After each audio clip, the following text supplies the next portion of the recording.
I do want to begin with you because we want to talk a little bit just about the work that each of you do. And I was struck by a phrase you had. You say that at water.org you try to break the mold of traditional philanthropy. You have a business model that has long emphasized donor satisfaction over recipient needs. And from what I've read about it, you're really trying to create a movement by creating a market, but you say you want to seed that marketplace with a soul. What does that mean, and how does that illustrate what you're trying to do? Well, I think what we're trying to do is to recognize that, after decades of trying to address the global water supply crisis from the perspective of the poor, and having still nearly 1 billion of the poor without access to water and 2.5 billion without sanitation, it's not working, right? So you can imagine, if we found a cure for AIDS today, and 100 years from now, there were still a child dying every 20 seconds from the disease. And when you look at the fact that we in the United States and other countries have known how to make water safe and to save lives, to wipe out cholera, dysentery, typhoid, and we haven't been able to push these solutions out to find ways to solve this crisis, then you really do have to break the mold. You have to look to see how can we look at things in an unexpected way. How do we throw off the conventional wisdom that all of the poor who lack water and sanitation are too poor to pay for solutions themselves? How can you segment the market and find those people who do have some resources and reach them with economic tools like microfinance so that they can get access to water using some of their own means? So what we're looking at is looking not at people as recipients of charity, but looking at the poor as customers, as citizens who wield incredible power, that all we have to do is help unleash that. And so with things like water credit, we're able to help people break free of loan sharks who would otherwise be paying 125% interest to get a water connection in their home or to build a toilet, and hooking them up with microfinance institutions who can help them get that water connection at a fraction of that price, and then use that extra time they spend not scavenging for water, but working at income-generating opportunities. So there's a lot of potential to be unleashed, but you have to give the system some nudges. Marcus, let's play a little game here. When you hear a story like that, do you see yourself as an activist saying, if you want to, I want to promote that, or is that not your job? And if it's not, what is it? How do you see yourself as an agent of change? Well, thank you, George, for that very easy question.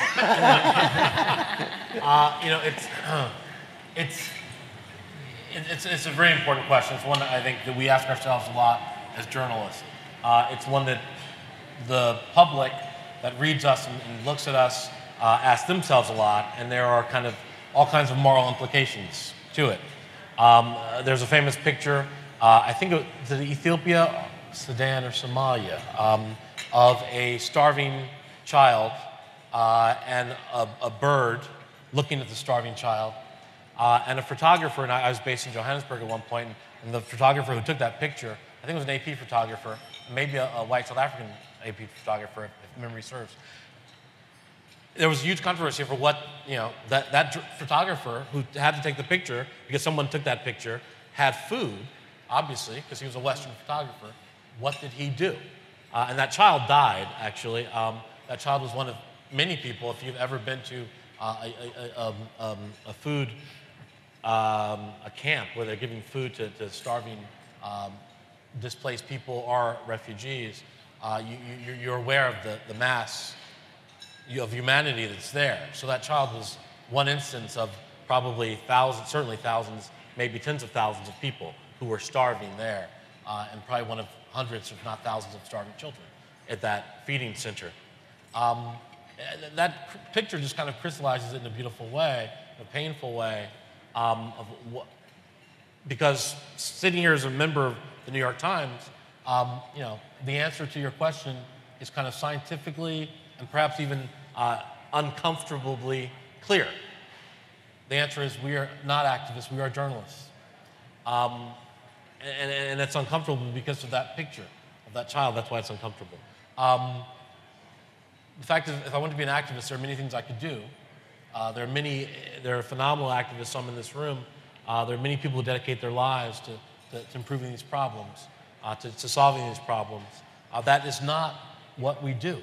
You feed the activists in some way. Well, you hope. What would you hope you do? And this is to the heart of your question too. Of what do I see when I hear? Well, what I hear is it's a great story.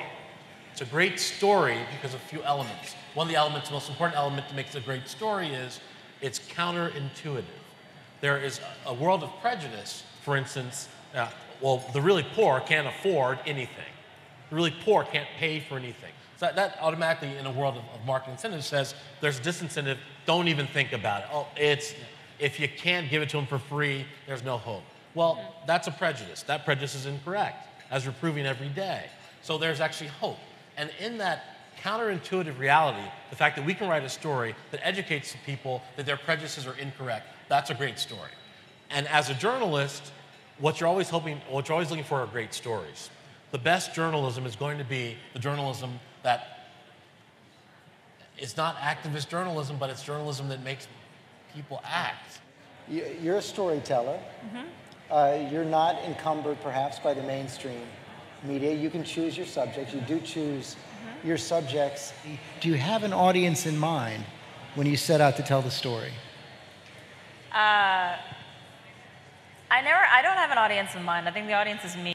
If I find something surprising or something that makes me think about something differently, a person or an idea, that's what I go towards. And I generally go towards subjects that I know absolutely nothing about, because I find that if you're going to spend a couple years of your life following a person or following people doing what they do best, you want to be following somebody that you feel like you can learn from. I learned from the best. I learned from Penny Baker and Chris Hedges, who've made The War Room. You've spent much of the last year working on 2 films about at least a portion of the Arab Spring. You've been in Egypt, in the story of the revolution, and now the story of the election that will follow. Can you tell yet whether it's a happy story?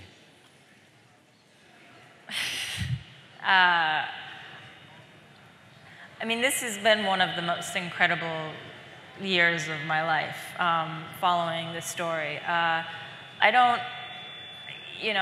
know everybody says this, it's going to be worse before it gets better, but I really do think that it's going to be, you're talking, everything's being broken apart. When everything is broken apart, there's a big mess. And now it's going to take a while for things to be put back together again. So we filmed the first part, which was basically the smashing of everything apart.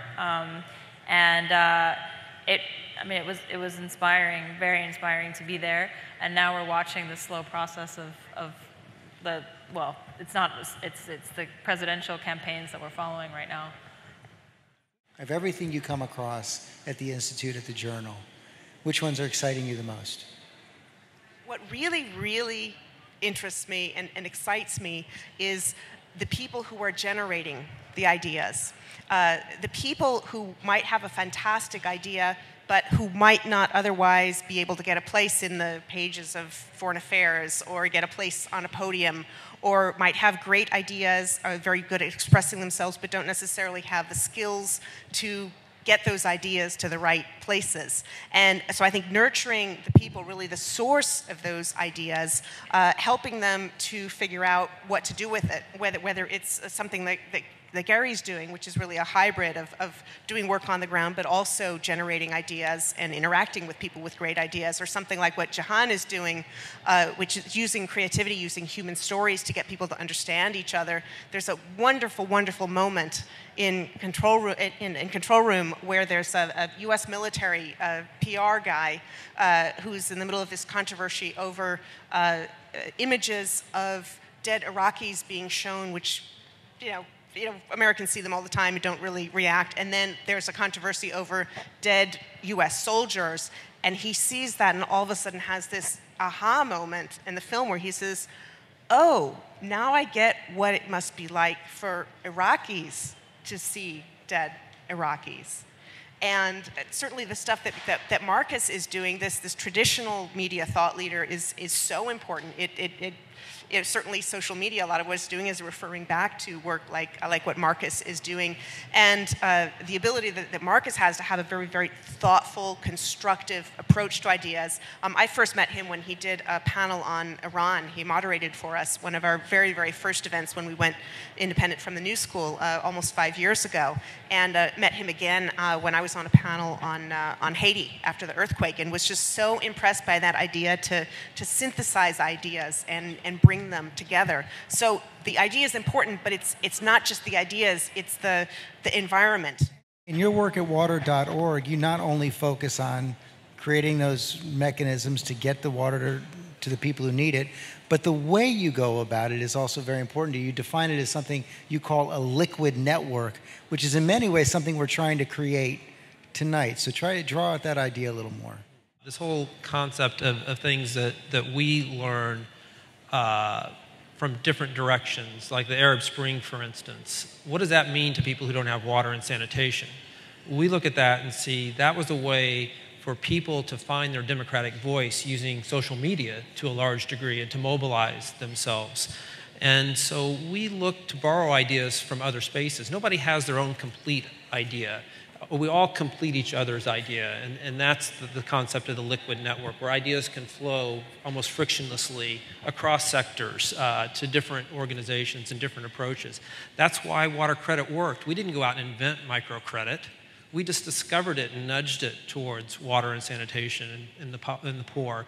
You know, we didn't discover social media and how you create this movement, you know, in Egypt and elsewhere, but we think we might be able to nudge that towards the poor. So the fact is that there's billions of dollars being invested every year from the top down into water infrastructure, but it doesn't find the poor. The pipes go into the cities and they go right past the slums.